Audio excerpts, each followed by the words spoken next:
Bueno, buenas noches. Dos queridas personas, como son Sergio Ramírez y Ana Cristina Rossi. Gioconda Belli está por ingresar en un par de minutos, por lo tanto, me parece bien que comencemos y pues Gioconda nos alcanzará desde la distancia tecnológica. Quiero primero pues presentar un poco la vida y obra de estas dos personas extraordinarias de las letras centroamericanas. Sergio Ramírez, Nicaragua, fundó la revista Ventana en 1960, encabezó un movimiento literario del mismo nombre, colaboró a la fundación de la editorial universitaria centroamericana y en la editorial Nueva Nicaragua. Con Margarita Está linda la mar ganó el Premio Internacional de Novela Alfaguara, otorgado por un jurado presidido por Carlos Fuentes, y obtuvo el Premio Latinoamericano José María Arguedes en el 2000, otorgado por la Casa de las Américas. Por su trayectoria literaria ha merecido el Premio Iberoamericano de Letras José Donoso en el 2011 y el Premio Internacional Carlos Fuentes a la creación literaria en idioma español en el 2014. Ha recibido la beca Guggenheim, la Orden del Comendador de las Letras de Francia, la Orden al Mérito de Alemania y la Orden Isabel la Católica de España. Es el primer centroamericano, y esperemos que no solamente el único, que ha obtenido el Premio Cervantes, una de las más importantes preseas que puede aspirar todo autor en lengua en español. En el caso de Ana Cristina, pues es de Costa Rica, es cuentista, es ensayista, fundamentalmente novelista. Su primera novela, María la Noche, 1985, ganó el Premio Nacional de Novela en Costa Rica. La Loca de Gandoca, San José, 1992, se considera una de las primeras novelas ecofeministas de Centroamérica y que fue una lectura en el pensum académico de los colegios en Costa Rica durante 15 años y ha vendido cerca de 1 millón de ejemplares. En Limón Blues, Alfaguara 2002, ganó el Premio Latinoamericano de Narrativa José María Arguedas en el 2004 y la medalla presidencial del centenario del nacimiento de Pablo Neruda del gobierno de Chile en el 2004. Limón Reggae 2007 fue traducida al italiano. Otra obra de Cristina es La Romana Indómita. Su más reciente novela es Tocar a Diana. Tiene cuentos infantiles, de ciencia ficción, sobre cambio climático. Sus preocupaciones también incluyen pues, el activismo ecológico, el derecho de las mujeres, la literatura afrocostarricense. Y los dos son grandes amigos de Panamá, porque, por ejemplo, en el caso de don Sergio, si esta es la edición número 16, estoy atreviéndome a equivocarme, que esta debe ser la número 12 o 13 de las intervenciones de don Sergio en la feria, al igual que en el caso de Ana Cristina, que también nos ha acompañado en la feria, y la tengo muy presente porque tuvimos el honor de que Ana Cristina fuera jurado del Premio Nacional Ricardo Miró en el 2019, y la tuvimos por acá tan cerca, aunque ahora la tengamos tan lejos debido a las circunstancias actuales. Recién ha ingresado nuestra querida Gioconda, que con ella pues cerramos el grupo de 3 representantes extraordinarias de las letras de Centroamérica. Gioconda es poeta y novelista. Es muy joven, participó en el movimiento revolucionario que derrocó a Anastasio Somoza. Ganó en el 78 el premio Casa de las Américas en Cuba por su poemario Línea de Fuego y el premio a la mejor novela política del año en Alemania en el 89 por La Mujer Habitada. Su memoria, El País Bajo mi Piel, fue finalista de Los Angeles Times Book Prize. Su novela El Infinito en la palma de la mano recibió los premios Biblioteca Breve de Six Barral y el Sor Juan Inés de la Cruz de la Feria Internacional del Libro de Guadalajara. El País de las Mujeres ganó el premio latinoamericano La Otra Orilla. En 2015 su novela El Intenso Calor de la Luna fue finalista de la Bienal de Novela Mario Vargas Llosa y volvió a ser finalista Gioconda de la Bienal Mario Vargas Llosa en el 2019 con Las Fiebres de la Memoria. Su obra ha sido traducida a más de 20 idiomas y también en más de una ocasión hemos tenido el placer de tener a Gioconda como invitada en la Feria del Libro de Panamá.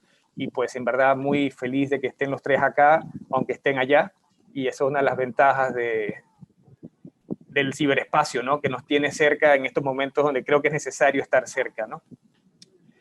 Lo que los quiero invitar es a un viaje por autores centroamericanos de distintas épocas para darlos a conocer, porque por ejemplo, voy a hacer 3 citas. Gioconda en el 2016, en una de las ediciones del Festival Centroamérica Cuenta, que es una de las grandes creaciones y uno de los grandes legados, además de su literatura, claro está, de Sergio Ramírez, es Centroamérica Cuenta. Y en una de estas ediciones en Managua, Gioconda dijo: la literatura centroamericana es un secreto por descubrir a escala mundial, y un poco el objetivo de esta mesa es tratar de que deje de ser un secreto, o por lo menos que se convierta en un secreto a voces, en todo caso, ¿no? Sergio, en el 2017, declaró: muchos escritores centroamericanos pasaron desapercibidos de lo que realmente merecen, ¿no? Y pienso que es un acto de justicia que en esta mesa ustedes 3 pues, me colaboren y me guíen para un poco comentar y hablar sobre esos grandes autores centroamericanos que todos necesitamos leer y conocer. Ana Cristina, en el 2019, cuando Centroamérica Cuenta se lleva a cabo en Costa Rica, en el foyer del Teatro Nacional de Costa Rica, destacó que si algo caracteriza a la literatura centroamericana hoy es la diversidad, es el regocijo de ser diferentes. Entonces, a partir de esas premisas, quiero que conversemos sobre la literatura nuestra de esta parte del mundo. Y quisiera comenzar con los que podríamos calificar como los primeros clásicos de nuestras letras. Y pienso que hay autores centroamericanos que son claves, ¿no? No solamente a nivel regional, no solamente a nivel latinoamericano, sino que creo que a nivel mundial. Y pienso en 2, por ejemplo, ¿no? El nicaragüense Rubén Darío, el más grande representante del modernismo literario en lengua española, y la narrativa del guatemalteco Miguel Ángel Asturias, Premio Nobel de Literatura en el 67. Entonces, estimados amigos, lo que quisiera para comenzar es, como lectores y como escritores, ¿qué representa para ustedes venir de una tierra, venir de una región, venir de un idioma, donde alguien como Darío y Asturias nos dejaron tan en alto? Por ejemplo, don Sergio. Bueno, muchas gracias, Daniel. Gracias y un abrazo a Cristina y a Gioconda. Y me complace mucho que estemos los 3 juntos aquí en esta, convocados por la Feria Internacional del Libro de Panamá, de la cual soy veterano, o somos casi todos muy veteranos. Creo que la literatura centroamericana tiene estas 2 grandes piedras fundacionales, Darío, Asturias. Generalmente tendemos a olvidar que Darío, además de un poeta innovador en todos los sentidos, rompió con los cánones de la literatura decimonónica, no solo en América Latina, sino en España. Fue un prosista extraordinario. Y generalmente cuando ponemos en la balanza la prosa y la poesía, pues se tiende a pensar más en la poesía, pero Darío fue un cuentista de primera línea, cronista, ya no se diga, innovó la prosa tanto como innovó la poesía, le dio nuevos ritmos, un nuevo sentido moderno a la prosa. No olvidemos que el modernismo en prosa nace junto con una nueva forma de comunicación. Ahora que hablaba Ana Cristina del Zoom, pues en ese tiempo la gran forma de comunicación era el cable submarino y los despachos cablegráficos que se enviaban entre los 2 continentes por el lecho submarino y que obligaban a la economía de palabras, porque eran medios caros y por lo tanto habría que usar pocas palabras. Y esto condicionó muchísimo la prosa nerviosa, la prosa de pespunteo, de puntos seguidos. Y eso es el modernismo en la literatura, la velocidad, lo que los modernistas llamaban feérico, que venía de las hadas, ¿no? Lo mágico, lo que era los estallidos de luz, ¿no? en la prosa. Y en este sentido, pues Darío es un gran innovador, como lo fue en su tiempo, años después, décadas después, Asturias. No hay que olvidar que los 2 traen su propio caudal cultural desde Nicaragua, Centroamérica, desde Guatemala, y los 2 van a dar a París, que es donde se daba estaba esta gran redoma, este gran crisol de transformación cultural, y la influencia de la lengua francesa en los 2 fue muy fuerte, sobre todo en Darío, ¿no? Que toma de Verlaine, de Baudelaire, todos estos ritmos que después van a iluminar la prosa y la poesía, sobre todo en lengua castellana. Pero siempre me gusta recordar a mí cómo Asturias es en Francia, estudiando en la Sorbona, en la escuela o en el departamento de lenguas indígenas, donde descubre el Popol Vuh que había dejado atrás perdido en la selva guatemalteca, que entonces nadie le hacía caso al Popol Vuh, pero se estudiaba en la Sorbona.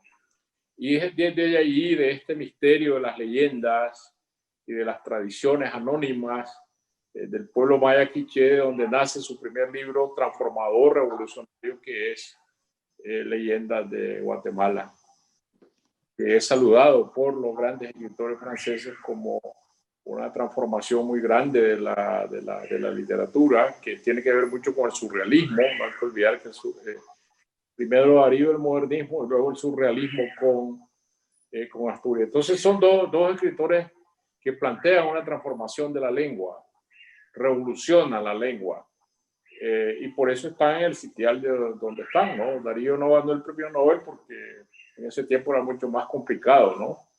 Pero sí se le hizo justicia a Asturias, premiando por primera vez a un escritor centroamericano con esta presea tan codiciada en el mundo.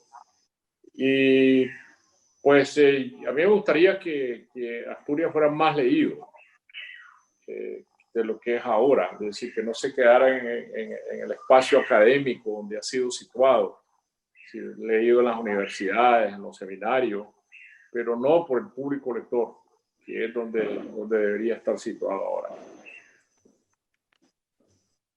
Pues a Ana Cristina la saludamos y también saludamos a su gato que por ahí pasó a visitarnos. Sí, se llama Misinga y la tengo hoy en la noche, por última noche, porque mañana se va a vivir a la costa, al sur, lejísimo, con mi hija menor. Entonces, estoy chineándola, la dejo que pase enfrente si quiere, porque es mi última noche con ella. Después de 9 años de vivir conmigo, pero en realidad es de mi hija. Ella me la dejó como las madres caribeñas que se hacen cargo de los nietos, ¿no? Como yo no tengo nietos, me dejó la gata, es mi nieta. Yo la cuido. ¿Qué nos podrías comentar, Ana Cristina, desde Costa Rica sobre Asturias, sobre Darío?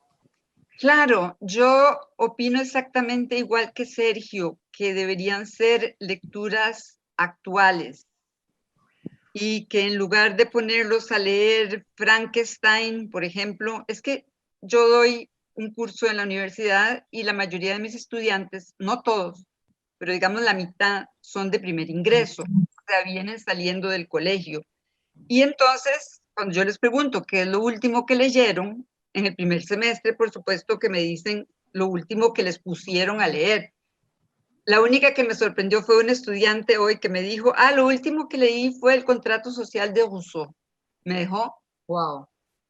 Pero no, esas cosas no pasan todos los días. Pero bueno, es cierto que Darío no se conoce suficiente, se conoce su poesía, se lee en los colegios, pero Darío tiene una novela, y una novela súper transgresora, y la prosa de Darío es importantísima, y sería tan refrescante que la leyéramos, pero hay una cosa terrible que pasa en Costa Rica, no sé si es el caso de Nicaragua, pero en Costa Rica se leen tantas traducciones del inglés y se lee tan poco la literatura costarricense y centroamericana que los estudiantes, el sistema verbal lo están cambiando. Yo veo que mis estudiantes solo saben usar el pasado simple, y eso es porque en inglés es el verbo más usado, pero el español tiene esa cantidad de usos verbales que es lo primero que le pasa a un gringo, a un inglés, a donde se queda, ¿verdad? Que no puede, es por la sutileza de los verbos. Y vieran que leer traducciones de Stephen King, libros de fantasía, libros de la Edad Media, libros románticos, se la pasan leyendo traducciones y yo les pregunto, ¿pero ustedes no han leído El Señor Presidente? Pero es que ni siquiera se los ponen en el colegio. Los ponen a leer Frankenstein, que les encanta, por supuesto. Los ponen a leer García Márquez, eso sí, pero Miguel Ángel Asturias, jamás. A mí me encantaría, uno de mis sueños es que en todas las librerías de Centroamérica haya una especie de consola, bueno, un estante, donde estén los centroamericanos, todos, donde estemos todos, desde los clásicos hasta los últimos, porque también pasa con los últimos. Por ejemplo, yo tengo una especie de ahijado, porque yo lo descubrí, que se llama Cyrus Piedra, en realidad es Cyrus Shanavas, él es persa, él es iraní, y su padre es apellido Shanavas, pero como tenía problemas con su padre, él se pone Cyrus Piedra, para que su padre, psicoanalíticamente, es el silencio. Pero es un escritor maravilloso, pero nadie lo lee, porque es demasiado complicado, porque es más fácil leer una traducción de 50 sombras de Grey. Entonces, no sé, me parece que se podría hacer un esfuerzo en las librerías, un estante grande donde estén los clásicos centroamericanos, todo lo de Asturias, todo lo de Rubén Darío, que uno llegue y les diga, vea, esta es una novela de Rubén Darío. Asturias, usted, bueno, tal vez ha oído hablar del señor presidente, pero Hombres de Maíz, Mulata de Tal, nadie sabe. No sé, nos estamos volviendo desconocidos, por lo menos en Costa Rica, hasta para nosotros mismos. Entonces, los libros míos, ahora estoy hablando de estos últimos años, creo que cuando existía Educa era diferente, porque los libros de Educa circulaban por todo Centroamérica. Yo me acuerdo yo descubrí a Sergio cuando Sergio vivía aquí y creo que era Tiempo de Fulgor. ¿Cómo se llamaba tu primera novela, Sergio? Sí. Y me quedé así fascinada. Yo conocí a Gloria Guardia también en Educa y un montón de escritores centroamericanos gracias a los libros de Educa, pero ya no circulan. Pero bueno, por lo menos hace unos años antes nos leíamos más. Pero ahora, no sé, hay como una falta de solidaridad entre los escritores. Como que de pronto empezó a jugar un juego de suma cero, como que si él gana un premio, entonces yo no me lo voy a ganar, entonces no te hago, no leo tu libro porque sos la competencia. Esto yo lo he hablado mucho con Dante Liano, el guatemalteco, porque nos duele. Por ejemplo, en el primer diálogo que tuve preparatorio a esta FIL de Panamá, que estuve conversando con Emet, yo recomendé, mi primera recomendación fue el último libro de Gioconda. Y yo les dije, es un libro fascinante porque, y claro, tal vez hice un spoiler porque les dije, porque es la vida de un hombre que vive muchas vidas y termina en Matagalpa. Y todo el mundo estaba fascinado. A ver, repetime otra vez, escribime el nombre. Bueno, se llama Las fiebres de la memoria, pero se iba a llamar de otra manera. Y ahí empezamos a hablar y estaban muy contentas las personas de que yo les recomendara a alguien de Centroamérica. Y porque, claro, el libro de Gioconda está muy accesible, pero hay otros. El libro de Cyrus no lo encuentran. Su última novela, que se llama El Rey del Turulo Mambo, es una novela increíble porque está construida con jugadas de ajedrez. Construida con jugadas de ajedrez. Es una obra maestra, pero nadie la lee. Porque es difícil, porque nadie lo conoce, no sé. Ese estante con libros centroamericanos me hace falta en las librerías, como poder hacer un movimiento y que estén todos los libros de Sergio, Sara, que me encantó tanto, me gustó muchísimo. A mí me parece que, Sergio, tus personajes femeninos dieron un brinco desde La Fugitiva y son maravillosos, realmente maravillosos. Ese libro sobre Yolanda Oriamuno, claro. La parte final es genial, la parte de Chabela, cómo rescataste eso. Es un libro centroamericano, ahí estamos todos. Y yo te lo agradezco profundamente que lo hayas escrito, porque escribiste sobre nosotros. Entonces, no sé, me parece que tenemos que hacer un esfuerzo más grande, no solamente para leernos, para mostrarnos, para saber, para decir que existimos y que somos entre nosotros mismos. Porque a mí me da mucha tristeza esos chicos que llegan de primer ingreso y que en el colegio se han leído El amor en los tiempos de cólera, Frankenstein, Pride and Prejudice, en español, no, ya no me acuerdo cómo es que se dice. Orgullo y prejuicio. Orgullo y prejuicio, ok. Y los centroamericanos, no puede ser. Eso me da mucha tristeza porque hay mucha calidad. Hay una enorme calidad. Pero, no sé. ¿Crees que eso varía con la poesía? ¿No leen poesía tampoco? Porque yo creo que la poesía... A vos sí te leen. A vos... Para Roque Dalton, por ejemplo, no lo leen. Poesía leen un poco más, pero siempre es cierto sector el que lee poesía. Por ejemplo, yo sé que a vos te leen mucho en poesía. Y no porque sea obligatorio en los colegios, sino porque te conocen y buscan tus libros. Y de alguna manera se las agencian para encontrarlos. Aunque no son fáciles de encontrar, pero se las agencian. Pero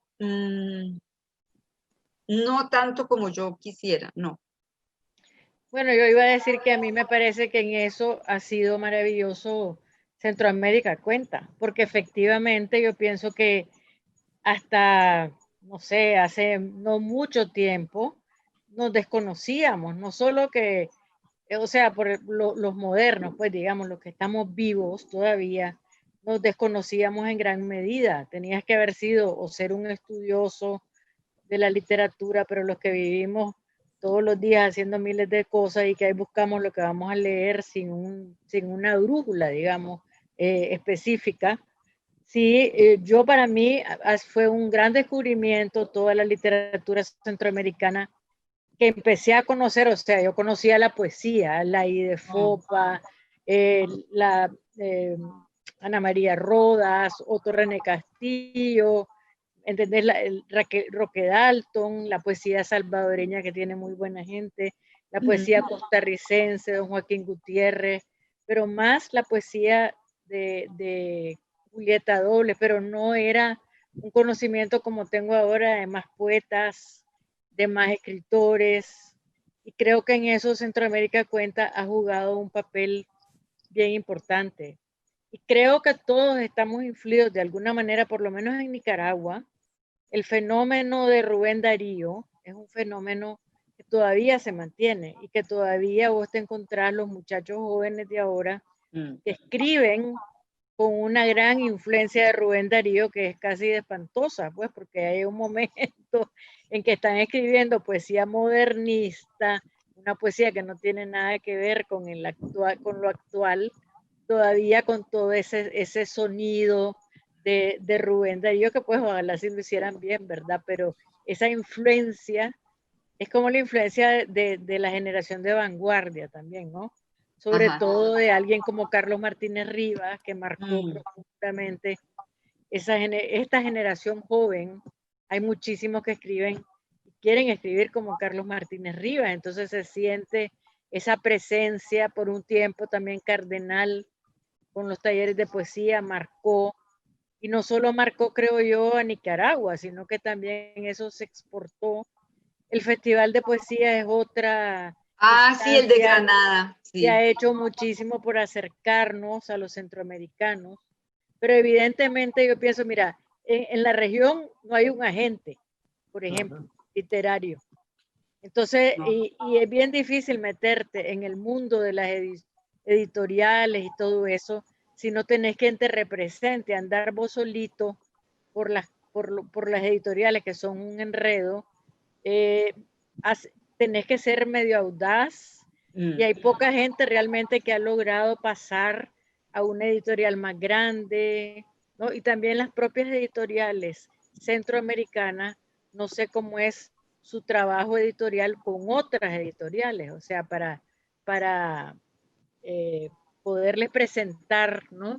Lo que se llama eso que hacen los scouts, ¿no? Del literario, de poderles presentar posibilidades de escritores nuevos en Centroamérica. Pero sí, yo creo que tenemos una región en términos de producción literaria muy interesante, que podríamos, entre comillas, venderle mejor al mundo, ¿no? Sí, Pero, yo creo. sí, pero todo eso requiere un trabajo, es casi como de un merchant d'art, ¿no? Sí, sí. Que agarre, Por no que decir agarre mercadeo. esa, sí, Sí. sí, un Por no mercadeo. decir Porque, mercadeo, para ponerlo sí, en la para región del ponerlo bonito, arte. Ana Cristina. Sí, para no decirlo crudamente, Sí, el mercadeo. De ahí, claro, por supuesto, porque en el fondo hay mucho de eso. sí. En Yo Nicaragua tuve una experiencia muy mala. tuvimos la ventaja, pienso yo, algunos de nosotros, de que la revolución también marcó una tensión mundial hacia Nicaragua. Claro. Entonces, todo lo que había en Nicaragua, los escritores de Nicaragua llamaban la atención y logramos meter un pie, digamos, en ese mundo donde Centroamérica no cuenta, ¿no? Claro, Eh, claro. Es que la revolución nicaragüense hizo soñar al mundo, sí, porque y el crimen más espantoso fue la contra, porque no les dejaron chance de nada, pero bueno, no estamos aquí para hablar de cuestiones políticas, pero Occidente soñó sí, una sí, realidad mejor a través de lo que estaba pasando en Nicaragua. Nicaragua hizo soñar al mundo, eso es maravilloso. Eso es, Hablando, haya pasado lo que haya pasado después, ese momento fue mágico, fue único. Y se lo sí, merecen, y se lo es merecen. verdad. Sí. hablando de vanguardistas y hablando también de Nicaragua, quería que también nos conversáramos sobre, por ejemplo, José Coronel Urtrecho, de la vanguardia, hablando de la vanguardia, Pablo Antonio Cuadra, y hablando pues de la posvanguardia, como ya habíamos mencionado, al propio Ernesto Cardenal, ¿no? Que pienso que en buena medida es nuestro Nicanor Parra, ¿no? Centroamericano, ¿no? Entonces, no sé, Sergio, si nos quieres comentar tú sobre estos tres nicaragüenses y dos de ellos, pues, hablando del Festival de Granada, son de Granada. Bueno, yo creo que la presencia de Rubén Darío en la literatura centroamericana tuvo una gran ventaja y una gran desventaja. La gran ventaja fue que en su momento transformó la poesía no solo para Centroamérica, sino para toda la lengua castellana, y puso a los poetas en otra sintonía, la sintonía de la novedad, la aventura verbal, de atreverse a escribir de una manera con sentido de la ruptura, despreciar los cánones antiguos. Y esto fue un elemento de transformación vital en la lengua. Pero luego el modernismo se volvió un canon estático. Mucha gente pensó que con el modernismo, como pasa con los cánones, ¿no? Que con el modernismo comenzaba y terminaba todo, y Centroamérica se quedó en clave modernista. Si nosotros leemos la poesía, digamos, del mismo Miguel Ángel Turia, que como poeta para mí no es tan importante como lo es el novelista, es una poesía muy modernista. En ese canon de Rafael Arévalo Martínez y de todos los otros poetas mexicanos que siguieron la huella de Darío. Pero en Nicaragua hubo una diferencia para mí muy importante.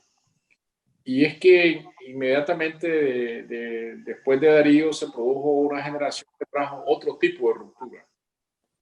Que fue la que representa a Salomón de la Selva, por ejemplo, un poeta muy moderno, poeta bilingüe, que se fue a vivir en los Estados Unidos, y era parte de la generación de la revista Poetry de Chicago, que escribió un libro maravilloso, muy moderno, ya vanguardista, no modernista, sino vanguardista, que es El Soldado Desconocido. Después Tropical Town, que está escrito en inglés, pero también es una poesía muy en prosa. Y luego una poesía, digamos, misteriosa, muy etérea, pero muy profunda, como la de Alfonso Cortés, o una poesía también muy de ruptura, muy experimental, como la del padre Azarías Palé. Estos tres poetas nos sacan del arianismo estricto y se proyectan hacia otro plano. Pero inmediatamente en los años 20 entra la generación de vanguardia, que con Coronel Urtecho a la cabeza. Y la primera gran ventaja de modernidad que tiene esta poesía es que todos los cánones de la poesía norteamericana moderna, desde Carl Sandburg a T.S. Eliot a Ezra Pound, entra en el caudal de la poesía nicaragüense y entramos en un tipo de poesía conversacional, en un tipo de poesía más en prosa. Ya no se rompe con el verso, con la métrica del verso cerrado, se entra al verso libre, al verso blanco, y de aquí, de Coronel Urtecho a Joaquín Pasos a Ernesto Cardenal, que es el que prosifica la poesía y el que cuenta historias por medio del verso libre. Cuenta la historia de Nicaragua, la historia de la conquista, la historia de los indios americanos, y después se va a contar la historia del universo. Y de ese doble ramal sale por un lado Ernesto Cardenal y por otro lado sale Carlos Martínez Ríos, que es otro tipo de poesía muy diferente. Por eso, como decía Yoconda, pues Carlos Martínez Ríos y Ernesto Cardenal son dos escuelas con muchos seguidores. Pero bueno, inmediatamente después viene la poesía de las mujeres, que es otra enorme ruptura. Ya en los años 60 nosotros tenemos una poesía que está dominada por las mujeres y es otro tipo de sensibilidad, otro tipo de visión del mundo, montada ya sobre la modernidad, todas estas mujeres, pero con un nuevo tipo de lenguaje, pero tocando otros temas que antes no se tocaban en la literatura nicaragüense. El cuerpo mismo, la sensualidad, el sexo, esos eran tabú y siguen siendo en muchos sentidos en la literatura centroamericana tabú, con la erupción de Yoconda y de todas las poetas, antes se decía poetisa, de todas las poetas de estas generaciones extraordinarias como Ana Ilse Gómez, como Villaluz Meneses, como Daisy Zamora. Bueno, tenemos donde escoger entre poetas. Entonces esto le da a la poesía nicaragüense un sentido de continuidad, de ruptura constante y por lo tanto de modernidad. Y el modernismo es una referencia. Es decir, Rubén Darío está allí, es un ícono, pero a nadie se le ocurre ahora ir a escribir como la princesa está triste. Sino que la revolución en la lengua que produjo Darío es fundamental para proyectar otro tipo de poesía, entendiendo que la modernidad ya estaba en Darío. Un poema como la epístola a Madame Lugones es un poema de la vanguardia, es un poema de la pop-vanguardia, es un poema que hoy día sigue siendo experimental. Es un poema escrito en alejandrinos pareados y las notas del pie son alejandrinos pareados también, porque es una gran crónica periodística escrita por Darío en alejandrinos pareados. Eso es modernidad, eso es experimentación, es posmodernidad. Y de eso se hizo cargo la poesía nicaragüense. Y por supuesto, la poesía centroamericana sufre una transformación muy grande a partir de en El Salvador de la poesía de Roque Dalton, por ejemplo. Que es Claribel Alegría. Claribel Alegría, que navega en dos aguas entre Nicaragua y El Salvador. Y luego la otra poesía comprometida, porque es otro tipo de poesía. La de Roque es comprometida, pero la de Otto René Castillo también. Es una poesía militante. Esta poesía militante ahora ha caído en descrédito. Por tiempos que corren, pero en un tiempo fue un motor político, fue un motor social en Centroamérica. El poeta que además era hombre de acción o mujer de acción, que se comprometía, que se metía dentro de la historia y sin dejar de escribir literatura. Y nosotros en poesía, sí, es cierto, hay que reconocer que la tradición de poesía nicaragüense es muchísimo más fuerte y de muchísima más calidad y cantidad que la tradición poética costarricense. Sin embargo, existe y hay muy buenos poetas Yo empezaría con los poetas teósofos, como Brenes Mesen. Ese poema suyo de quiero vivir la vida solitaria de los errantes pájaros marinos. Ese poema es una joya, es verdaderamente valiosísimo. Entonces, alrededor suyo hay una serie de poetas que son como místicos, masones, teosóficos. Luego eso se rompe y viene Chase, Alfonso Chase, que es el gran innovador. Bueno, primero Jorge de Bravo. Jorge de Bravo empieza a romper la tradición de los, digamos, espiritualistas, masones, que eran versos clásicos, pero muy innovadores en el sentido de los temas que tocaban. Tocaban unos temas que no eran políticos, que eran trascendentes y de una manera muy hermosa. Pero llega Jorge de Bravo y trae la poesía, digamos, al arroz y los frijoles, a la cotidianidad, y ahí hay un cambio completo. Esa cuestión, ese vuelo que tenía la poesía de los teósofos, ya no. Yo creo que Jorge de Bravo es el que introduce la libertad en la poesía y el poder hablar de la cotidianidad. Y luego, por supuesto, viene Chase y nos acerca dándonos una poesía erótica y de amor que nunca le había dado tal vez Eunice Odio, pero en México, entonces nunca realmente la pudimos absorber nosotros. Entonces, luego de Chase, sí, se abre una enorme diversidad, hombres y mujeres, hay muy buena poesía en estos momentos. Sin embargo, a mí me llama mucho la atención, por ejemplo, bueno, Ana Estarú, excelente poeta, pero no volvió a escribir. Yo recuerdo una vez que me invitó a almorzar y me pasé de tragos y dicen, porque yo perdí la memoria, que yo me hinqué en el suelo y le rogaba, Ana, por favor, un libro, otro libro, por favor. Y no me lo cumplió, eso fue hace como 10 años. No volvió a escribir, maravillosa poeta, pero hay alguien como, por ejemplo, Lil Picado, que es en estos momentos mi poeta favorito. Hay montones de buenas poetas, está Mía Gallegos, está Magda Zavala, pero Lil para mí tiene una cuestión muy peculiar, que es un manejo del idioma fabuloso, increíble, y al mismo tiempo la modernidad total. Y toca todos esos temas tabús, todos esos temas, la sexualidad, la soledad femenina, la muerte. Es bellísima. Ella ha ganado varios premios, siempre que saca un libro, saca un premio nacional, pero no es conocida afuera para nada.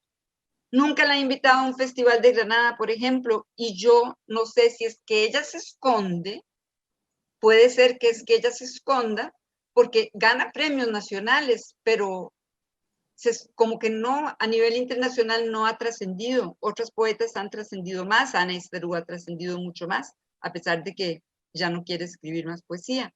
Entonces yo me pregunto, ¿de qué depende, verdad? ¿De qué depende eso? Porque Costa Rica siempre es el tico, ¿verdad? El país pequeñito, el que no se atreve, el que hace las cosas a poquito, el que se ve menos, siempre peleando con el resto de los otros países.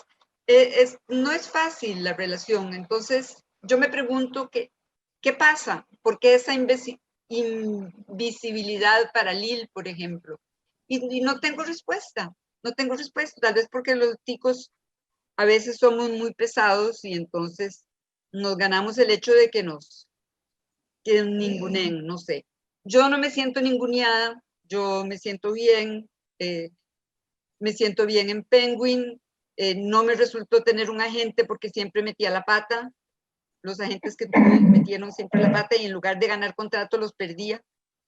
Y entonces, bueno, yo solita me he ido haciendo mi propio camino, pero yo no me siento ninguneada. ¿Pero por qué? Porque yo me lanzo, yo voy, yo busco. En cambio, Lil se queda y las poetas en general tienen ese...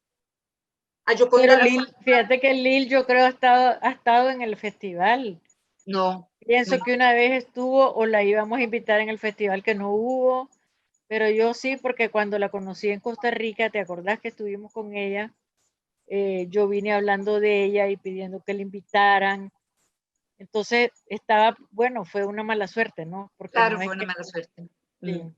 Sí, ¿Y qué sí. podrías agregar tú, Gioconda, como poeta de la poesía nicaragüense y la poesía centroamericana?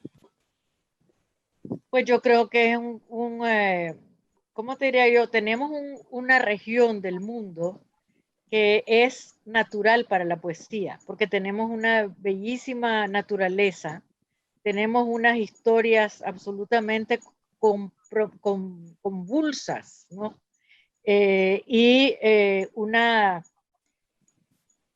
Como un deseo de ser. Yo siento que el centroamericano tiene una necesidad de verse, de que lo vean, de tener esa comunidad también, ¿no? Hay mucha migración también, entonces eso nos une con un montón de otras influencias culturales, etcétera. Entonces, yo creo que hay un potencial enorme en la poesía de Centroamérica. Y poco a poco, mira, realmente la poesía no nos sintamos deprimidos porque la poesía en todo el mundo es difícil, o sea, Es difícil. no es como que conocemos a cuántos poetas franceses conocen ustedes, modernos, muy poquitos, Muy poquitos. suecos, noruegos, o sea, que no es un asunto de que si es desarrollado o no Sí. el país, ¿me entendés? O si somos del primer mundo o del tercer mundo.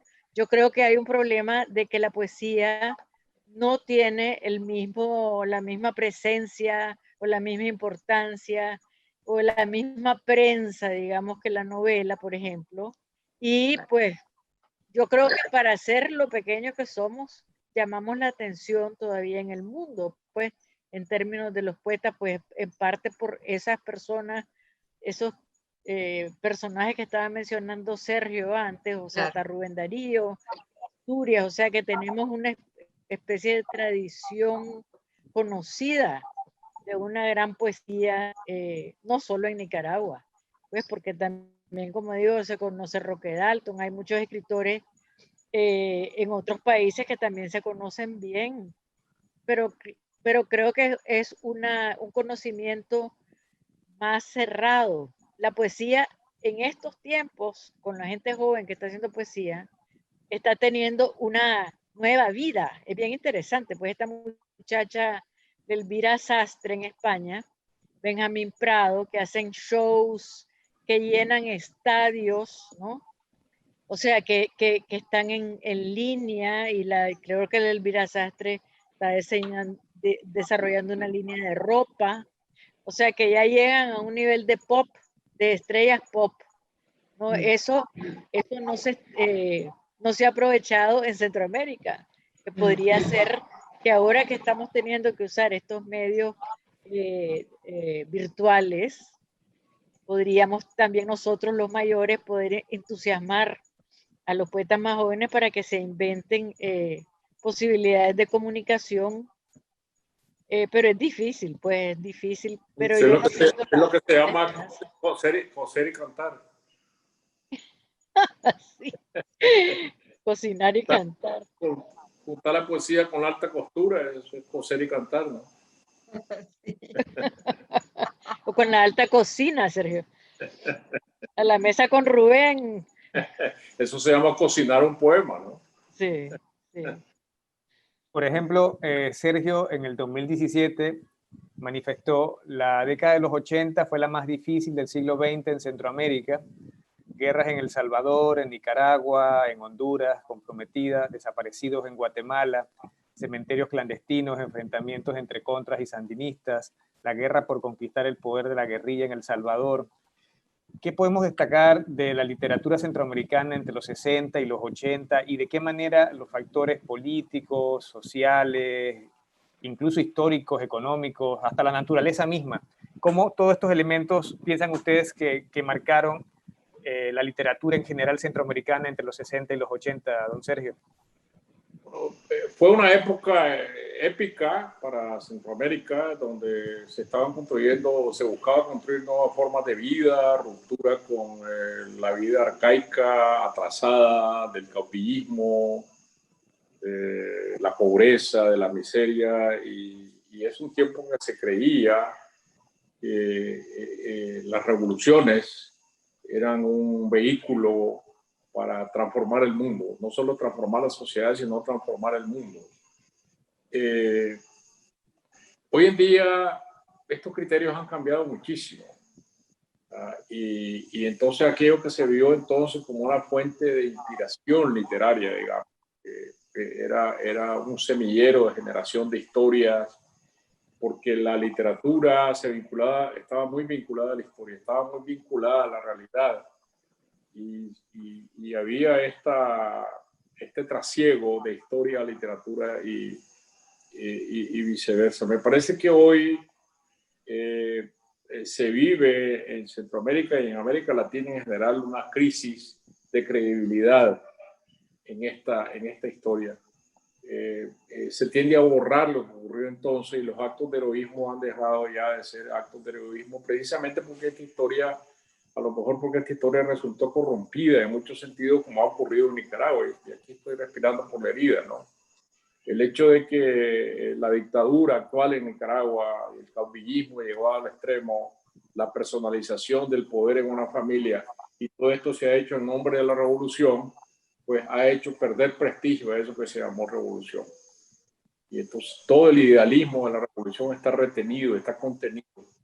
Y ya no se piensa muchos piensan de generaciones actuales, de los que ya están naciendo en el siglo XXI, que ese gran depósito épico, que ese gran depósito de historia, no vale ya la pena recurrir a él. Pero bueno, es una realidad que dio frutos literarios muy importantes. No solo en Nicaragua, sino en El Salvador, en Guatemala, en la poesía, en la novela, en la narración corta, en el cine, en el teatro, y otros fenómenos que yo llamaría de telúricos políticos, pues, los grandes, estas son tierras de cataclismo, ¿no? Tanto sociales como geológicos, ¿no? Y luego otras historias que sucedieron después de esa época de los 80, las revoluciones, como son las migraciones masivas hacia la frontera con Estados Unidos, por ejemplo.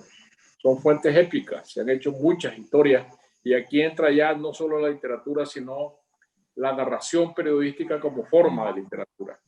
Hay muchísimas historias muy hermosas, muy bien escritas sobre esta migración, estas historias de los migrantes que iban buscando o van buscando la frontera con los Estados Unidos, sobre todo El Salvador, de Guatemala y de Honduras. Se escribieron crónicas, se han hecho documentales excelentes de cine y de televisión sobre estos dramas de las migraciones, sobre todo del río Suchiate hacia el Río Grande, que era atravesar el territorio de México. Era una fuente de historias épicas, esta épica pequeña, doméstica, que sumada es la que hace la historia. Pero bueno, vivimos tiempos éticos de crisis. Yo siento que estos ideales hoy, lo siento que están muy a la defensiva.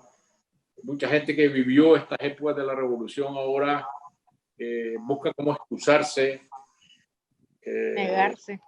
Y entonces esto es una crisis espiritual. Sí, es una crisis espiritual. Estoy totalmente de acuerdo. Que estamos viviendo. Y bueno, pero la historia de Nicaragua sigue siendo hecha de esta pasta, sigue siendo hecha de estos acontecimientos, y vendrá una nueva literatura seguramente que seguirá contando lo que ocurrió en la historia de los abuelos. Ahora es la historia de los abuelos los que vivieron la revolución, la historia de los padres es la de los migrantes. Te decía El Salvador, Honduras y Guatemala, porque los migrantes nicaragüenses buscan el sur hacia Costa Rica y Panamá, pero sobre todo Costa Rica. Tienen la frontera extranjera mucho más cerca que los otros centroamericanos del norte, pero el fenómeno es el mismo, los dramas son los mismos, los dramas diarios que se viven en estas corrientes forzadas de la migración nicaragüense hacia Costa Rica, provocada en los últimos 2 años por problemas políticos. La migración es política. Si son los exiliados, nunca ha habido tantos exiliados en Nicaragua que se pueden contar por miles. Antes los exiliados éramos decenas, ahora son miles, arraigados de su propia tierra. ¿Y a dónde van a dar? Pues van a dar a Costa Rica. Sí. Bueno, y ese es el fenómeno que de todo el mundo, ¿no? Porque si te pones a ver lo que está pasando en Europa, o sea, esta es una era de desplazamientos humanos que está cambiando los lugares a donde llegan esos desplazados. O sea, esa mezcla que se está dando, choque también. A mí me parece que este es un momento interesante, que no podemos perder de vista la imaginación, en el sentido de que también hay una gran tentación por el nihilismo, ¿no? Y por el individualismo y por o sea, sentirse derrotado. Yo por lo menos vivo peleándome conmigo misma, porque yo soy bien optimista, pero hay momentos en que me siento derrotada, en el sentido de que pienso, wow, estamos en este mundo, hemos tratado de cambiarlo, en mi generación murió tanta gente tratando de cambiarlo, y en qué fuimos a acabar, ¿no? Hay momentos en que uno siente esa, y entonces escribir eso es también difícil después de haber tenido Sí. un impulso épico, ¿no? Como el que tuvimos nosotros para escribir, y de repente te vas a ir al otro extremo, ¿no? Entonces, todo eso lleva tiempo de maduración interna. Y por otro lado, yo creo que hay una nueva normalidad, que no es la nueva normalidad de la pandemia, sino la nueva normalidad de la tecnología, que para nosotros, para los muchachos de este tiempo, no es nueva, ya están metidos en ella desde hace años, y que ya tiene otra, la escritura ya tiene otro envoltorio, digamos, porque no es verdad que no escriben mucho más que nosotros cuando teníamos esa edad, pero escriben conversaciones, escriben en Facebook, son como murales efímeros, ¿no? Como cosas efímeras las que hacen. Entonces, ¿cómo van a convertir eso en arte? ¿Y cómo va a salir el arte de esta pandemia, no? Porque el arte en esta pandemia va a salir bien golpeado, porque se va a ir los teatros, no puede ir la gente al teatro, el cine, el pirateo.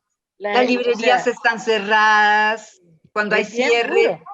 cuando cae el martillazo, las librerías se cierran. Sí. Los libros hay que presentarlos por Zoom y eso le quita todo el sabor. Y luego, yo no sé si a ustedes les pasa, pero me acabo de terminar de leer la historia definitiva del Club Bilderberg y yo no puedo dejar de ver como una manera, como que esto es algo que se está usando para resetear el sistema y entrar en una nueva era tecnológica donde, como dice Yuval Harari, el de Sapiens y Homo Deus, va a sobrar gente. Sí. Y hay un problema que yo lo estoy viviendo ahora horrible, espantoso, que es la tecnología 5G. Esa tecnología de ondas milimétricas, si se instala con todos los satélites que quieren instalar, en 15 años va a morir el 60% de la humanidad. Y la están metiendo, aprovechando que todo el mundo está con la cabeza metida en el COVID y el confinamiento. Y claro, y porque la gente se muere. Yo tengo una amiga que se le acaba de morir un sobrino y un amigo que se le acaba de morir la mamá. Y esto es real. Pero entonces uno no puede hablar más que de eso. Y nos están rodeando en una era tecnológica del Internet de las cosas, de los carros automáticos, del trabajo automatizado. Y eso me da mucho miedo. Me da mucho miedo porque la gente no oye. Nos están enfermando de miedo. Hay como una intención. Yo cojo los periódicos y todos son malas noticias. Es espantoso. O sea, la gente siempre se ha muerto, pero uno que se muere de COVID describen todo. Cómo fue que se murió, la cosa más horrible, cómo le afectó los riñones, cómo le afectó el hígado. Ya la gente no sabe qué hacer. Mis estudiantes se enferman de ver eso y en realidad el peligro es otro. En estos momentos el peligro grande para la humanidad es el 5G. Pero bueno, ya estos son mis Esa es otra fantasmas. conferencia. Sí, ya esto es de otro cuento. Es de otro cuento, sí. Sí, pero no sé cómo vamos a salir de esto, es lo que les quiero decir. Sí. No sé cómo va a salir la literatura de esto, no sé cómo va a salir el arte. No va a morir, claro que no, la literatura no muere, la poesía no muere, pero ¿qué formas va a tomar? tengo una amiga, María del Mar Obando, que está creando una editorial toda por internet. Se llama Abecedaria. Todos van a ser libros virtuales. Y entonces se entra y se paga una cuota por ver el libro. Y va a usar Bitcoin. Se está adaptando. Así se va a adaptar todo esto. Sí. O sea, yo pienso que el arte no se va a morir, lo que nos vamos a morir son los artistas. Porque el problema es que cómo vamos a sobrevivir. O sea, en los países más desarrollados, los países europeos, los gremios culturales están hablando, diciéndole al Estado que el Estado tiene una obligación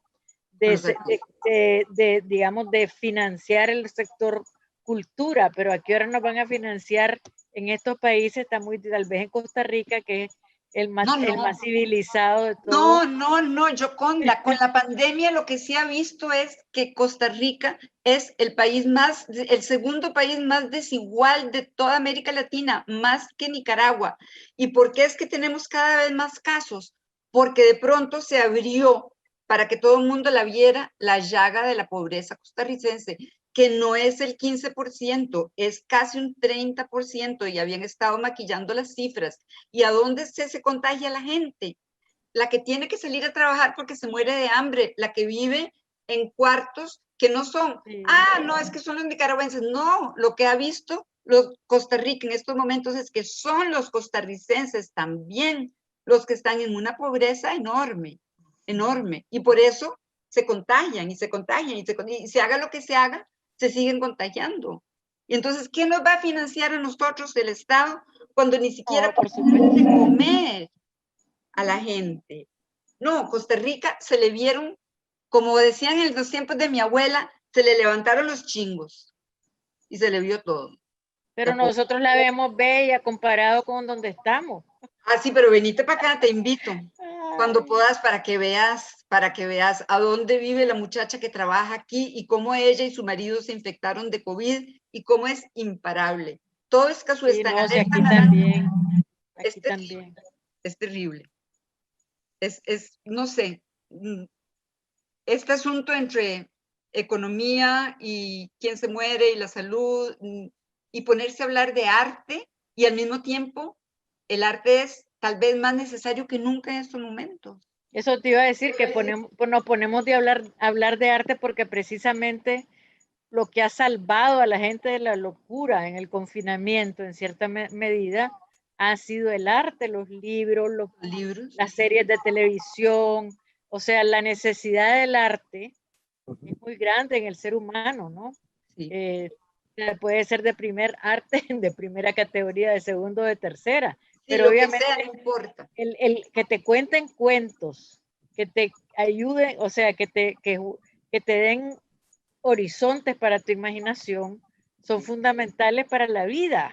Claro, ¿no? Para proyectarte en el futuro, para poder imaginar. Sí. Ahora es más necesario que nunca. Y vamos a tener que adaptarnos a un arte por internet, lo cual no me gusta, pero bueno. Yo soy Peor sería no tenerla. Peor sería no tenerla, claro. Peor sería no tenerla.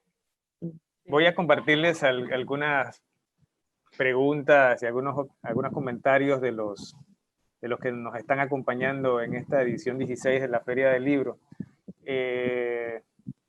Por ejemplo, Betty dice: mis respetos, doctor Sergio Ramírez, la pandemia abrirá una nueva era para la literatura. Yo creo que la literatura siempre se ha creado en las circunstancias difíciles. Y esta es una de tantas circunstancias difíciles. Creo que la pandemia está llena de desventajas, pero para alguien que busca la soledad para escribir, pues no puede sino ser una ventaja. Yo, en mi caso personal, hasta marzo de este año yo dividía mi vida entre escribir, entre cuatro paredes y viajar, que es parte de mi oficio, ¿no? Estar presente en las presentaciones de libros, congresos, invitaciones, etc. Como esa parte se ha anulado ahora, ya tiene 6 meses de estar anulada, pues he rellenado ese tiempo escribiendo. Entonces, eso ha sido una enorme ventaja. Yo soy un escritor hoy más que de tiempo completo, escribo en la mañana, escribo en la tarde. Tengo todo el tiempo para la literatura y lo que está alrededor de la literatura. Entonces, estoy en esa situación ideal que el escritor busca, que es la del aislamiento, la del encerramiento, la de escribir en soledad. Yo nunca he creído que la literatura se pueda hacer en las mesas de los cafés. Este es el ejemplo de Sartre, que siempre me lo ponen de frente, ¿no? Que Sartre escribía en las mesas de los cafés. Dichoso Sartre, ¿no? Que podía hacer eso. Para mí sería imposible. Yo tengo que desconectarme, aislarme y meterme dentro de mi cápsula espacial para poder escribir. Y como te decía, ahora tengo todo el tiempo del mundo para eso. En el caso, para Gioconda, ¿cómo defines el género libre actual de la poesía? Como libre, o sea, realmente es muy difícil de definir, o sea, es el verso libre, pero es un libre entre comillas, porque la gente que cree que nada más es ponerse a escribir cualquier cosa y porque no tenés rima, no tenés que trabajar, realmente el verso libre tiene un enorme desafío, que tiene que tener música, tiene que tener ritmo, tiene que tener una cosa por dentro que lo haga, que suene bien, ¿me entendés? Porque la poesía es también una cosa de música. La poesía es, digamos que la música dio origen a la poesía o al revés, no me acuerdo, pero hay una vibración necesaria. Entonces la poesía, el verso libre tiene esa cosa, ¿no? De que ya no estás limitado por los endecasílabos o por las medidas, ¿no? Del A, B, B, A o lo que sea, pero estás en una comunicación muy profunda con tu lenguaje, ¿no? Entonces a mí lo que me parece muy importante y es lo que siempre le digo a los muchachos jóvenes, que el lenguaje es el instrumento más importante del escritor, ¿no? Y muchas veces se quiere ser poeta o se quiere escribir con un lenguaje muy primario. Entonces yo por lo menos lo primero que aprendí cuando me puse a escribir era que tenía un lenguaje de secundaria y que tenía que mejorarlo si quería ser escritora, porque esa iba a ser mi caja de herramientas, ¿no? Esa es la caja de herramientas. Entonces, no hay una fórmula para el verso libre. Se puede hacer cualquier cosa, pero se puede hacer cualquier cosa que uno sienta que tiene esa capacidad de mover y esa música interior, el ritmo, y eso es de cada poeta, ¿no? Darlo. Es difícil, no hay. En el caso de Ana Cristina, preguntan por Carlos Cortés. ¿Qué opinas de la obra de Carlos? Su última novela es una maravilla. Ya la he leído, bueno, el semestre pasado y este semestre, El año de la ira, es una verdadera obra de arte y me parece un juzgado mezquino el de los premios nacionales que no le diera el premio nacional. Es un gran escritor. A mí me gusta más como novelista que como poeta, pero su última novela es una obra maestra, me atrevo a decir. Una obra maestra. Otra de las contribuciones es, para los tres, ¿qué novelas recomiendan para que nuestros jóvenes en Centroamérica lean en los colegios? Por ejemplo, Sergio, ¿qué recomiendas para que los jóvenes centroamericanos se entusiasmen por leer centroamericanos? Bueno, qué sé yo, es muy larga la lista, pero podríamos hablar de los escritores modernos o de los escritores clásicos. Siempre volvemos a la idea de Asturias. Yo recomendaría siempre leer Señor Presidente o Hombre de Maíz, que son dos novelas capitales. La Isla Mágica de Julio Sinán, que es un libro que hay que ponerle siempre el ojo. Es un libro del Panamá mítico, de la isla de Taboga, donde él nació, que la convierte en un verdadero Territorio Mítico. Esta novela ganó en los años 70 el premio Ricardo Miró. La recuerdo porque yo fui jurado del Miró, como vuelvo a ser ahora de nuevo, ¿no? Y bueno, puedo hablar con propiedad de la literatura panameña, porque estoy leyendo 50 novelas panameñas hoy en día para este concurso, y era mucho que haya esta multiplicación de la novela panameña y escrita por jóvenes, como se nota, ¿no? Pues, todos los participantes son obviamente con seudónimo, pero uno nota la edad del que escribe, ¿no? Por el sentido experimental que la novela tiene y por todo lo demás. Siempre recomiendo, por supuesto, La Ruta de su Ovación de Yolanda Oriamuno, que es un gran clásico de la novela centroamericana. Es una novela muy moderna, se escribió en los años 40, pero es una novela de siempre, es una novela muy moderna por la técnica escrita y por la garra con que está escrita. Bueno, creo que con estos libros podríamos defendernos en cuanto a los clásicos, ¿no? Ana Cristina, ¿qué otros títulos recomendarías para los jóvenes? Mira, primero quiero decirte que yo fui jurado del Miró, creo que en el 2003 o el 2004, no recuerdo, creo que era el 2003, y me sorprendió la calidad de las novelas. Yo hubiera premiado como a 5, si se les hubiera podido hacer un poquito de edición. El salto cuántico de calidad de novelas de los jóvenes, y no tan jóvenes, panameños, de la edición del año pasado. Pues mira, yo los pondría a leer a los actuales. Me haría una lista de 3 hombres y 3 mujeres de cada país centroamericano actual. Y ahí vería entre los mejores y los más leídos. Claro, uno no puede, yo no puedo decir que lean a Sergio y a Roconda, porque nos estaríamos haciendo el autobombo, ¿verdad? Pero claro que tendríamos que estar, por lo menos una obra nuestra tendría que estar incluida, y otra de tal vez una mujer más joven, un chico más joven, 3 y 3 de cada país, diría yo. Bien escogidas, bien, que no sean cosas aburridas. Yo difiero con Sergio, ya no pondría a leer a Yolanda Oriamuno. Yo creo que para que atrape a los jóvenes hay cosas muchísimo más atractivas ya. Y bueno, si van a leer los clásicos, claro, pero dentro de los clásicos, pero para que los chicos y chicas de todo Centroamérica se entusiasmen con la literatura centroamericana, tienen que leer cosas que los entusiasmen y que los agarren y que los hagan sentirse, que se puedan identificar. Entonces, preferiría que leyeran modernos.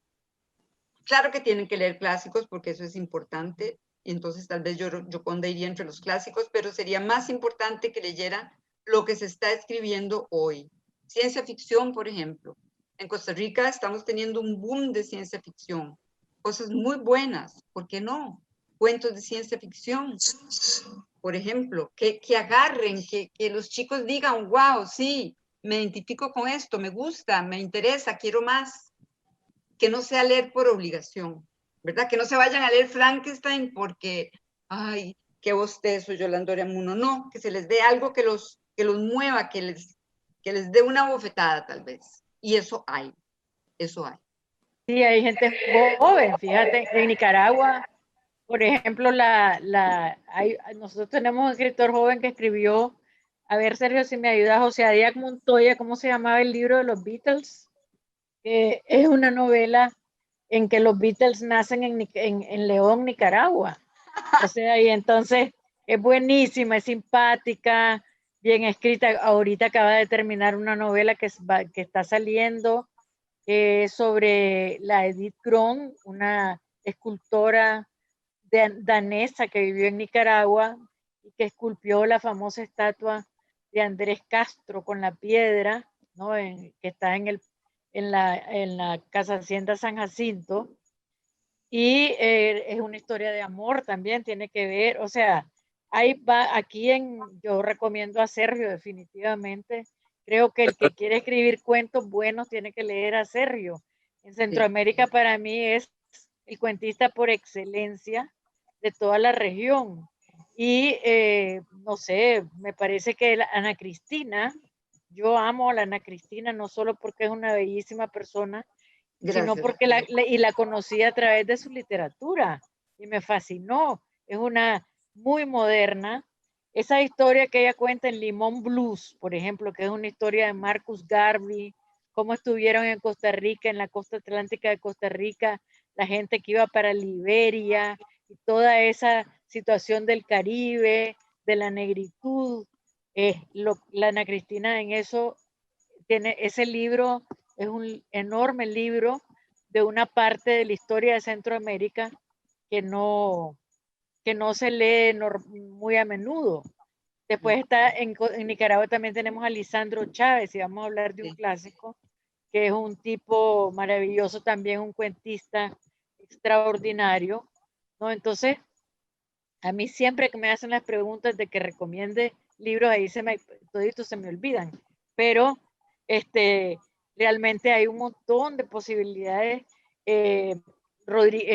Horacio Rodríguez Moya, Castellanos Moya, para esa parte, Miguel Hueso en El Salvador, o sea, Carol Sardeto en Guatemala, hay Carla Pravisani en Costa Rica, que también es muy atrevida con lo que hace, una buena esa novela que se llama Mierda, a mí me encantó. ¿Te gustó? Sí, me gustó mucho y que se atreviera a ponerle ese título me pareció buenísimo. Me gustó. Entonces hay que descubrir, yo creo que uno tiene que entrar a la literatura con la mentalidad del descubridor, ¿no? Y eso es lo que quisiéramos ahí depende de los maestros también, yo creo que no solo de los estudiantes, yo creo que también hay que hacer un trabajo con los docentes, con los maestros para entusiasmarlos, para que lleguen a los festivales de literatura, para que conozcan, ¿me entendés? Porque también ellos viven cansados, no les pagan bien en la mayoría de los lugares y hacen un trabajo fundamental. Sí. No les pagan las horas de preparación de clases, eso es terrible a los profesores de secundaria. Entonces, solo les pagan las horas de clase impartidas. Eso es terrible porque entonces no tienen tiempo para preparar sus lecciones y prepararse ellos mismos. Eso no sé, desde hace años estamos quejándonos de eso y no se arregla. Pero los docentes son vitales. Las personas que están en los ministerios de educación, que son las que escogen la lectura, por ejemplo. Aquí es el Consejo Superior de Educación, que bueno, termina siempre escogiendo las mismas cosas. Habría como que renovarlos, ¿no? Darles meterlas en la licuadora y cuando pase el COVID, o cuando encuentre la vacuna, o no sé. Patricia les pregunta que si están escribiendo alguna obra nueva en este momento. ¿Sergio? Sí, yo terminé en una novela que empiezo a revisarla ahora en septiembre y espero que estará lista a fin de año. Falta todavía el proceso final de revisión. Es la tercera de mi trilogía negra sobre Nicaragua, que empieza con El cielo llora por mí, y después sigue con Ya nadie llora por mí, y esto sería la tercera de este ciclo, que tiene como personaje siempre al inspector de Dolores Morales. Pues espero que se publicará el año próximo. ¿A Cristina? Sí, yo estoy tratando, pero no sé por qué me está costando mucho. Tengo que escribir algo, porque necesito dar a conocer una situación muy fea y no logro. Por primera vez, no sé si tiene que ver con el confinamiento, por primera vez siento como que no encuentro las palabras y además me estoy pasando de casa, estoy buscando otra casa, tengo una lucha ecologista fuerte, pero sí ahí estoy, por lo menos trato de escribir, me he puesto de escribir 5 páginas diarias por lo menos y ahí voy, no sé cuándo estará. Quiero que sea corta esta vez. pero me está ¿Yoconda? costando mucho. Pues yo era tan ambiciosa cuando empezó el confinamiento, porque como había tanto tiempo, voy a hacer 2 novelas, dije yo al mismo tiempo. Ah, Tenía 2 genial. ideas, entonces empecé, pero una era para jóvenes adultos, ¿no? Que me parece que es un público importante. Yo he escrito para niños, pero me daba ganas de tratar eso. Y después otra novela, pero ahí he estado, o sea, a mí Nicaragua me tiene muy conflictuada, entonces la energía que me absorbe de estar viendo lo que está pasando, de pensar qué hacemos y nada tengo que ver, o sea, es puro, yo me digo a mí misma, pero si ya estuvo, no puedes hacer nada más que escribir editoriales, lo que sea, pero cálmate, y es bien difícil para mí. Entonces, eso me atrasa bastante.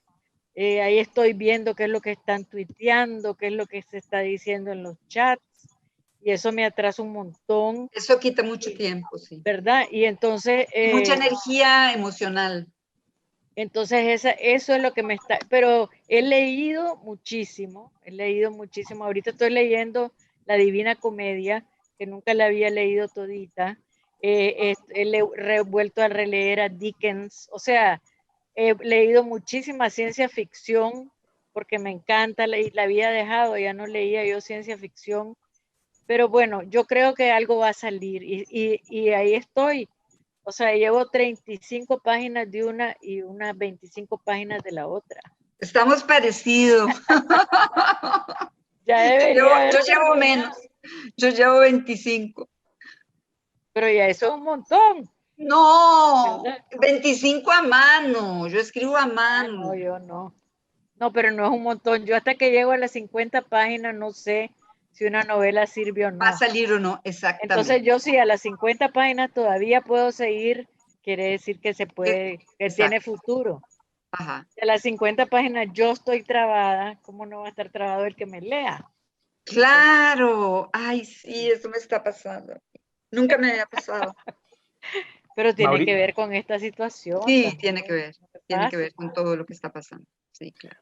Mauricio les pregunta que antes de publicar sus obras, ¿a quién se las dan a corregir si piden la opinión a otro escritor o a quién es su primer lector, además de ustedes mismas, claro? A Por mí se ejemplo, me usted, acaba de ¿sí? morir mi primer lector, era mi compañero y se murió hace 1 año y medio. Me quedé sin mi primer lector. Pero la Ana Estoy Cristina y yo nos viuda. leemos, ¿verdad, Sí, Ana Cris? por dicha está Yoconda, Sí, por dicha. nosotros nos leemos. Nosotros nos leemos, sí, pero nos leemos hacia el Sergio, final. Sergio me ha leído varias cosas y me ha Sí, claro, ayudado bastante. Sí. así es, sí. ¿Vos, Sergio, quién te lee a vos? ¿Vos Perdón, tenés alguien que te lea a vos? mi mujer me lee, la primera que me lee, sí, es la Ajá. primera censura que paso. Sí. Y sí, yo saco 2 o 3 copias de los libros. Yo creo que la corrección final del libro solo se hace en el papel. Yo Sí, corrijo así es. mucho en la pantalla, pero las heridas verdaderas solamente se ven en las realidades solo se ven en el papel. Es cierto. Y Es ciertísimo eso. yo corrijo con lápiz de grafito, me afilo un haz de lápices y empiezo sin ninguna piedad a tachar, a corregir, a cambiar, como si el libro no fuera mío. Ajá. Si uno se enamora del libro que ha escrito, está perdido. El amor pierde, ¿no? El Sí, amor Entonces, ciega. el amor es ciego. tiene que ser una página con toda frialdad, con una Sí. frialdad clínica absoluta, para saber lo que tiene que salir de esa página y lo que se queda. Entonces, ese es el momento más difícil de la escritura. A mí me parece que imaginar lo hago con gran contento y corregir con gran dificultad. Sí. Es el momento ingrato de la escritura.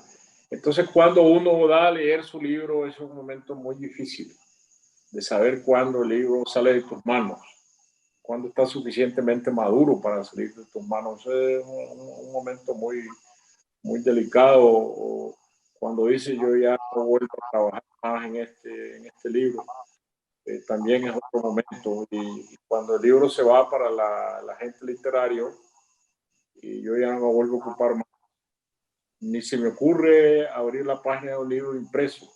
Ah, no. Porque entonces encuentras cosas que quisieras ver, siempre vas a ver cosas que quieres haber cambiado, ya no es posible. Entonces no hay que volver a abrir nunca un libro impreso. No hay que hacerlo. No hay que hacerlo, es terrible. Pero se mira, hay desmoraliza uno. escritores que han cambiado los libros. Yo cambié Waslala, por ejemplo. Vos Yo cambiaste Waslala Guaslala. la cambié, la segunda edición o la tercera, le quité 100 páginas, porque cuando yo sí la leí en impreso y me acabé de morir y dije, no, aquí le sobra un montón, puse otro final. Pero es como que uno quisiera corregir su propia vida. Y No, es verdad. cuando, Eso es más difícil. Por lo menos la novela uno puede, pero la vida no. me preguntan a veces que si yo volvería a hacer lo mismo que hace 40 años. Bueno, si tuviera 40 años menos. Y Claro. si Nicaragua fuera la Nicaragua de 1979, haría exactamente lo mismo. Yo no me puedo corregir a mí mismo a la edad que tengo, con la experiencia que he pasado, con las desilusiones, con las decepciones, y meterlo todo eso a la carga de mi vida retrospectivamente. Entonces Sí. uno ve lo que es en el momento que es, ¿no? Corregirse a uno mismo me parece que no resulta, ¿no? Bueno, es que era poquito tiempo el que había pasado. Pero es la única vez que me ha pasado, pero realmente esa novela me costó 6 años de trabajo. Era para mí, pues era tan tremendamente difícil fue esa novela. Pero yo también creo que no hay que estar corrigiendo, estoy de acuerdo con vos. O sea, Yo creo que el momento a mí pasa que cuando trabajo con los editores en otros de mis libros en idiomas que yo conozco, puedo meter la mano, allí sí necesariamente se hacen cambios, porque entonces el traductor ya es otro autor. Sí. Y ya se mete contigo y te hace sugerencias, te hace cambios. Hay veces yo acepto cambios que en español yo no los aceptaría, pero son necesarios porque yo sé que el traductor tiene razón, entonces se vuelve una especie de coautoría. En ese momento sí, me parece que cualquier edad que el libro, pues tenés que aceptar cambios, porque los idiomas son verdaderamente trampas mortales. Sí. y hay otra cosa importante que es la humildad. Yo me acuerdo cuando yo terminé La Mujer Habitada, no, las primeras 40 páginas de La Mujer Habitada yo las escribí como 30 veces. Y un momento en que dije, no, ya no puedo más. O sea, esto es lo mejor que yo puedo hacer en este momento de mi vida. Tuve por lo menos esa Razonada. sabiduría en ese momento de decir, esto es lo mejor que puedo hacer en este momento de mi vida. Y eso es lo que pasa en cada libro, ¿no? Vos le das todo lo mejor, pero es lo mejor que puedes hacer en ese momento de tu vida, como Sí. dice Sergio, ¿no? Sí. Es cierto, pero por ejemplo, si yo pudiera, yo reescribiría La Romana Indómita, le cambiaría bastantes cosas. Me di cuenta cuando ya era demasiado tarde de un montón de desaciertos. Y bueno, incluso se iba a hacer una película sobre La Romana Indómita. Entonces mi psicoanalista decía, ve, ¿y usted que la quería cambiar? Pero con la pandemia la película se fue. Entonces, Bueno, ahora quiero volver a reescribirla. Tal vez lo haga. Tal vez. hace otra novela No, con no, la porque misma. son cambios tontos. Son cambios realmente no de imaginación, sino de pura técnica. No sé. Esa no era la mejor novela que yo podía escribir en ese momento. Algo me arrastró y me revolcó, como un maelstrom ahí raro, no sé. Pero me equivoqué. Se me está acabando la batería, entonces tengo que cambiar, ponerme en un lugar donde la pueda. Bueno, nos estamos acercando entonces a las Hacia el postrimerías final. de la mesa. Sergio, las palabras para cerrar en tu caso esta mesa tan interesante y este viaje tan increíble por tantos años, por tantos países. Bueno, yo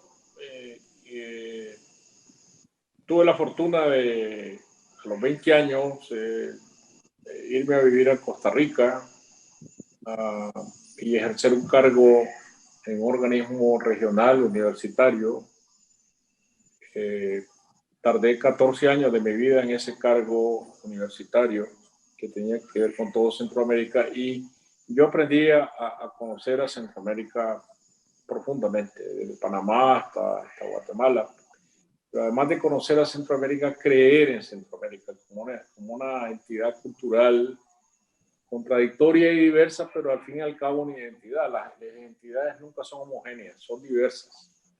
Y hay un entendimiento final que se da en Centroamérica, sobre todo en la diversidad cultural que viene a ser su propia identidad. Quizás en los términos políticos no nos entendemos mucho, y para eso faltarán muchos años para que se llegue a un entendimiento político de algún tipo, pero hay un entendimiento cultural, y facilitar esos entendimientos culturales pues ha sido parte del esfuerzo de mi vida, desde los festivales que organizábamos en Costa Rica, centroamericanos de arte y de cultura, a la creación de la editorial universitaria centroamericana, y hoy lo que estamos haciendo con Centroamérica Cuenta, pues para mí no revela sino esa fe personal que yo tengo en el destino cultural de Centroamérica, en la manera de que estamos hechos, en lo que se puede hacer con esta, trabajar con esta madera, sobre todo los jóvenes, alentar a los jóvenes a escribir, a darles instrumentos de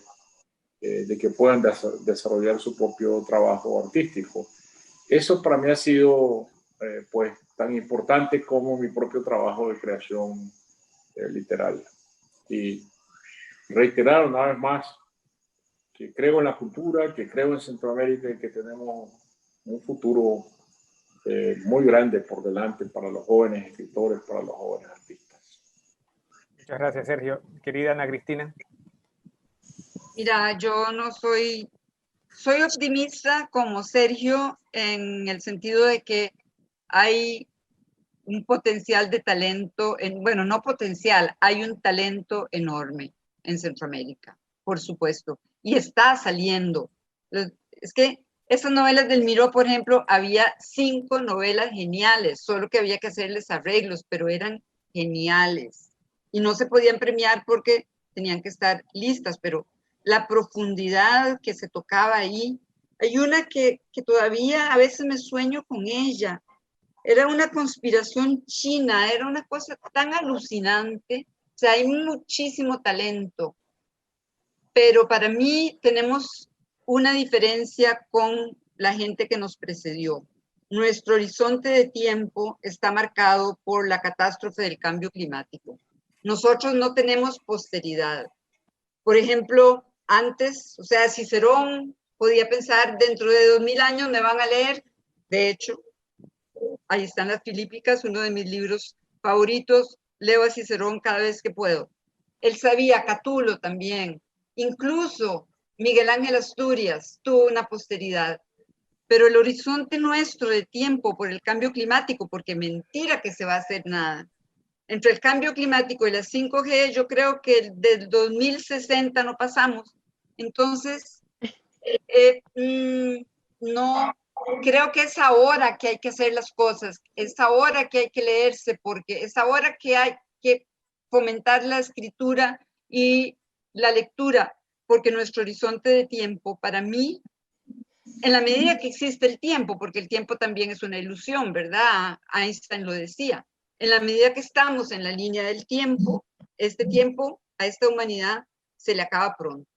50 años como máximo. Entonces, no creo en la posteridad, pero ahora hay un semillero, una cantidad de talento, de cosas que es un hervidero en Centroamérica que hay que aprovechar. Ya, pero ya. Querida Gioconda. Pues yo nada más suscribo lo que dicen los dos porque creo que hay una, como decía Sergio, el trabajo que se ha hecho en los últimos años ha sido muy importante y creo que todos nos hemos aprendido a conocer mejor y apreciar más.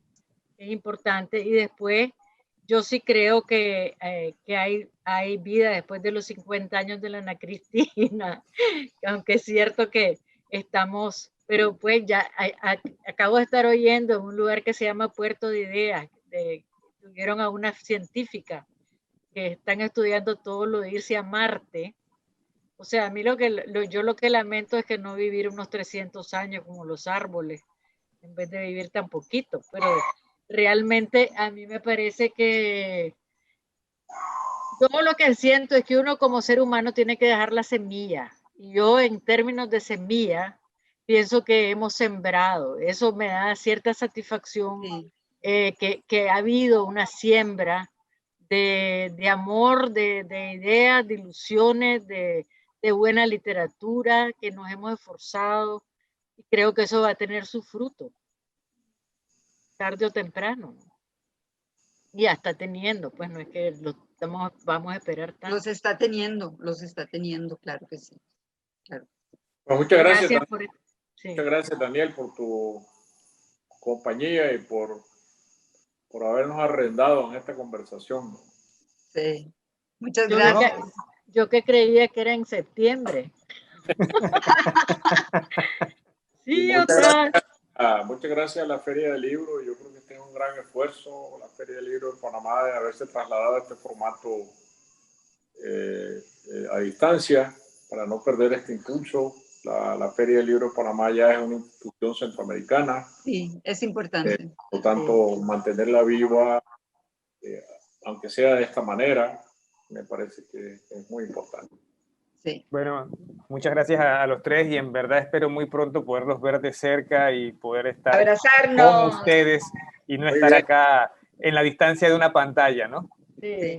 Y muchas gracias a toda la gente que nos ha visto.